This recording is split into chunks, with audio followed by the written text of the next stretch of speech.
Gotcha. I'm just really a bad person. No, not at all. I think it's good enough. That's worse than a body, dude. A woman in Cedar City, Utah calls 911 for help in the middle of what seems to be a mental and emotional breakdown. Police are sent to check on her, but their concerns turn to horror when they see what's really going on at the property. It's a little past 8 in the morning on July 1st, 2023, when 911 dispatchers in Iron County, Utah receive a call from a distraught woman in the grips of a crisis. 911, what's the address of your emergency? What's going on? Need to get to the hospital. Let me get this in for them, and we'll get it started. And how old are you? I'm 50. Okay. And are you feeling violent at all? No, just one die. All right. And do you have access to any weapons? No. Okay. Oh, I'm unprepared to go to the hospital. Okay, that's good. We're going to get them headed that way. They just have these questions I have to ask, but you're all good, okay. Have you done anything to injure yourself? No. Okay. And do you have a history of mental health conditions? Yeah. Yes, many years. Too many. The woman's name is Sarah, and while the operator establishes that she's unharmed, the despair in her voice is unmistakable. Years, my baby sister's got terminal cancer, and then a lot of other things went wrong. I lost a dog, and I just kept thinking if I got puppies, it made me feel better. I just got it way over my head. Gotcha. I'm just really a bad person. No, not at all. The operator, who can only go by what she's told over the phone, gives Sarah the benefit of the doubt. As they arrive, however, deputies slowly begin to suspect that a dire scene awaits them inside the house. You got family coming to look after your dog? No, they need to be seized. They need to be seized? Yes. They're not being taken care of. Dogs do you have? 19. 19? Yes, sir. And I got a guy coming down from Wyoming. 3 of them are his, and he's coming to get them. Okay. So I told him go by the sheriff's office, figure out where they were. Cedar City law prohibits individuals from owning more than 2 dogs at a time, but there's a vast gulf between a minor ordinance violation and the veritable zoo she claims to have inside the house. But the number of dogs may not be the biggest problem here. As the EMTs help Sarah into the ambulance, she reportedly says she should go to jail rather than the hospital because, quote, she hurt her sweet babies. Can I have your permission to go inside your home and see what you got going on? Okay. It's really bad, man. You're not going to breathe in there. There's turds and trash, and it's awful, man. It's awful. It's just, humans don't live like that. That's all I gotta say, and I've known it, and I'm not stupid. Sarah is clearly ashamed about the conditions of her home, but it turns out that the deputies already have strong reasons to dread going inside. We're at the house now. She gave us permission to go inside the house. She says she's got 19 dogs. She can't care for them. They're under animal cruelty. She thinks she's going to go to jail for that. She wants to go to jail for that. But I can smell it. I could barely sit in the ambulance because she smells so bad. And I imagine that if I can smell it, and I'm not even in the house, coming from within the house is horrible. And depending on what happens with her, she's got 19 dogs in a house that has no AC in it and no one to care for the dogs. So we're kind of in a pickle here. The temperature in Cedar City that day would reach a high of 89 degrees. The lack of air conditioning only raises more concern about what kind of environment Sarah's dogs have been living in. The neighbors say that sometimes she opens windows to try to vent it out, but that doesn't do much. Yeah. Okay. Well, pick your head, then see what you got, and then we can start working on resources to take care of the rest of it. You ready? I almost want to get alcohol pads first. Hey, Poops!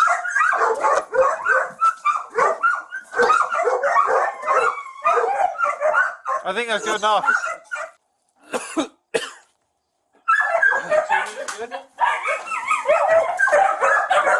Nope. You need a bath.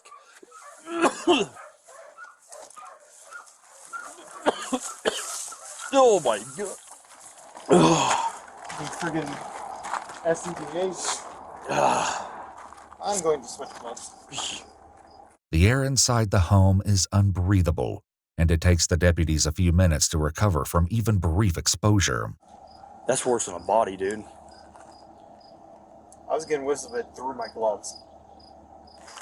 Oh god, dude, it's in my lungs. Well, let's get Caleb out here. He's gonna have to walk us through this, dude, because I honestly don't know what to do. It's unhabitable, dude. It's absolutely unhabitable. It's perhaps the best word to describe the appalling conditions of the house, and the deputy uses it again when his sergeant arrives on scene. I don't know what to do. Is she already gone? She's gone. This is inhabitable, dude. I've never even smelled a dead body as bad as this. Really? Just open the door. You have to know what we're dealing with. We can't let her come back to this. We've got a chain link fence in the backyard. I wonder if we can open the back. I can stop coming out. There's a dog on the other side. They're friendly. Back.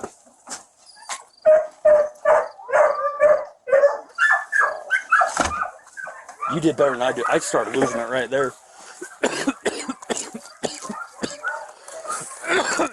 Uniform I'm worried about. The overpowering effects of the smell inside makes it difficult to imagine how any creature, human or animal, is able to live in that environment. It's imperative to get the dogs out of the home as soon as possible. There's an owner to the Great Danes. He's coming from Salt Lake to pick the Great Danes up. Them all those puppies in them cages are Great Danes. Not all of them. Most of those that I just looked at were. Were they? I thought there was like... They look just like that big.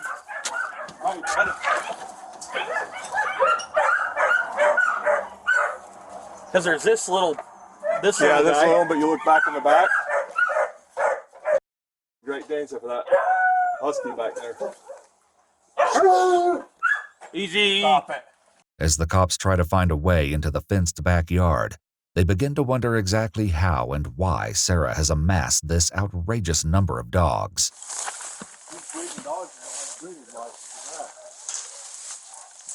Well, I think she's advertising that she trains them. It'll take further investigation to turn speculation into fact. In the meantime, the cops have problems that require more immediate solutions. Got a doggy door and my bed is or something is wrong. Sam, do you got a saw? Saw? Yeah. And she does have AC and maybe we turned off. There's a plastic cover for the dog's door. The overgrowth blocking the fence is substantial, but fortunately, the deputy has come prepared. I got an axe. I bought that with my dog. We ain't got much left. There.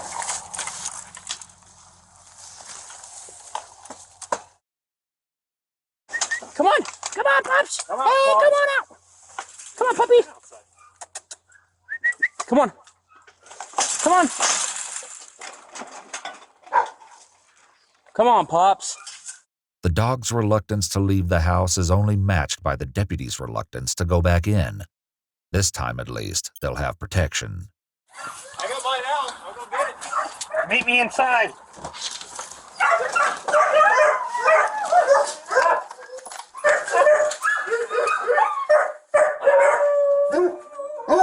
It's okay. It's okay.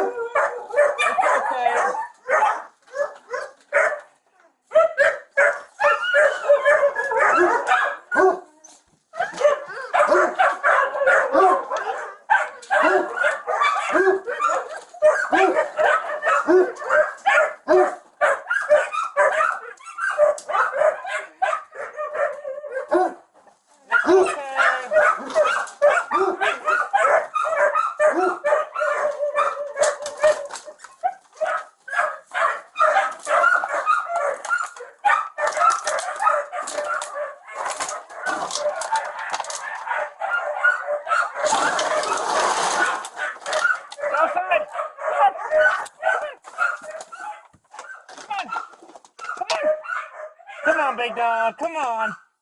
Come on, buddy. The dog doesn't quite trust this masked stranger, but his lack of aggression leaves the deputy free to take in the full horror of the scene around him. It's okay, boy.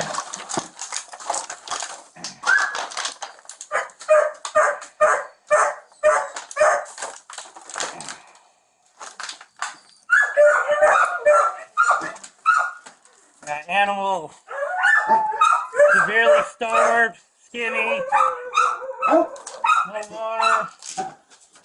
That's okay.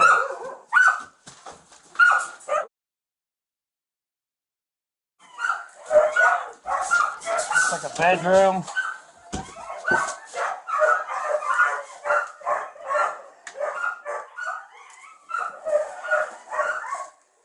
She does have dog food in one bag, 2 bags of dog food.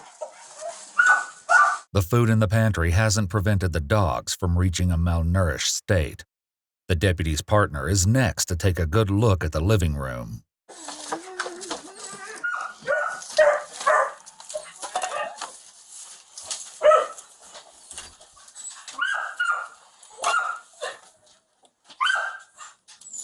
As he comes to terms with what he's seeing, his partner dismantles a fortress of wire and cardboard blocking access to the hallway.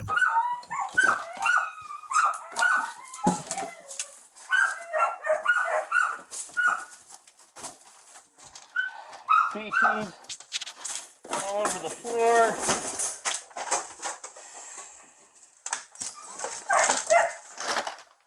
Hey, Sam, if you can find a window, let's start opening windows.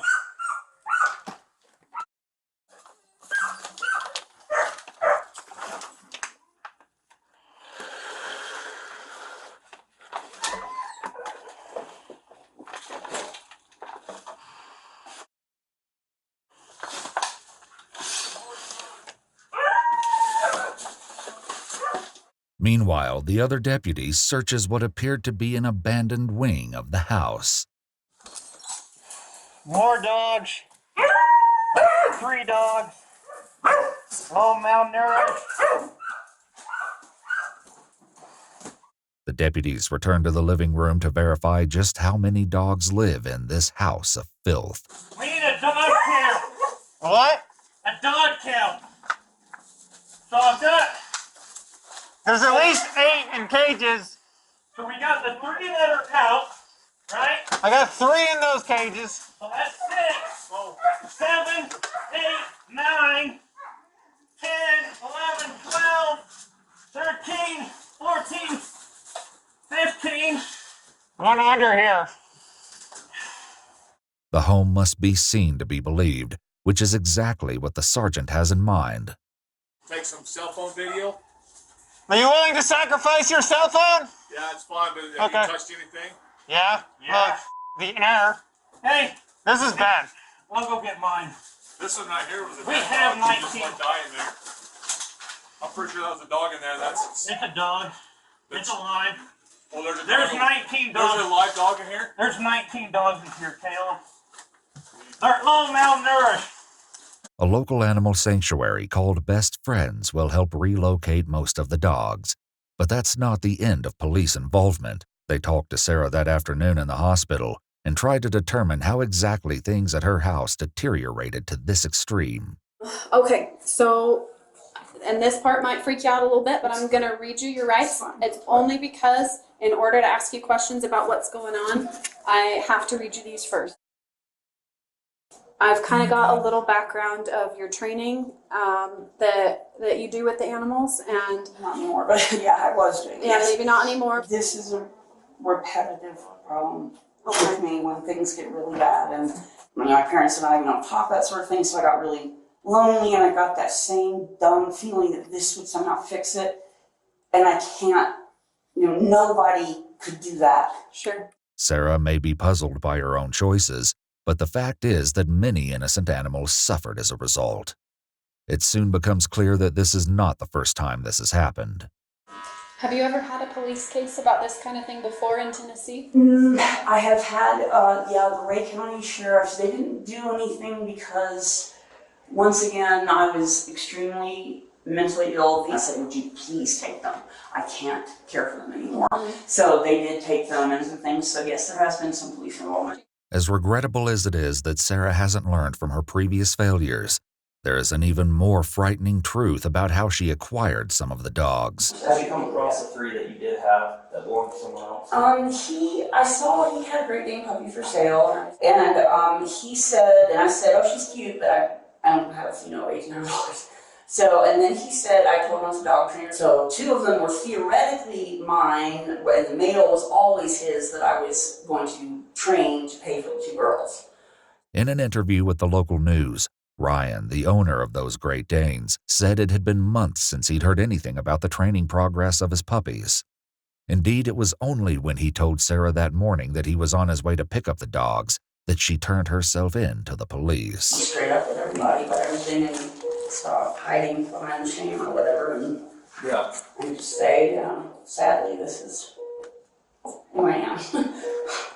I hope it's not all I am, but it's, Ryan's imminent arrival may have inspired Sarah's honesty more than her own breakthrough, but it's worth noting that she didn't just tell him in passing that she was an animal trainer. She advertised her business, Pet Pros Behavior Services, on Facebook and elsewhere, offering in-home and remote training sessions for a premium price.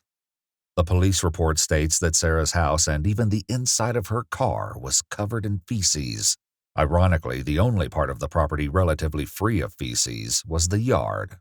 Sarah tells the deputies that she hasn't been able to properly feed and care for the dogs for at least 3 or 4 weeks, an admission that at least partially explains the condition of her animals and the disaster that is her home. I can say that I have no idea how you lived.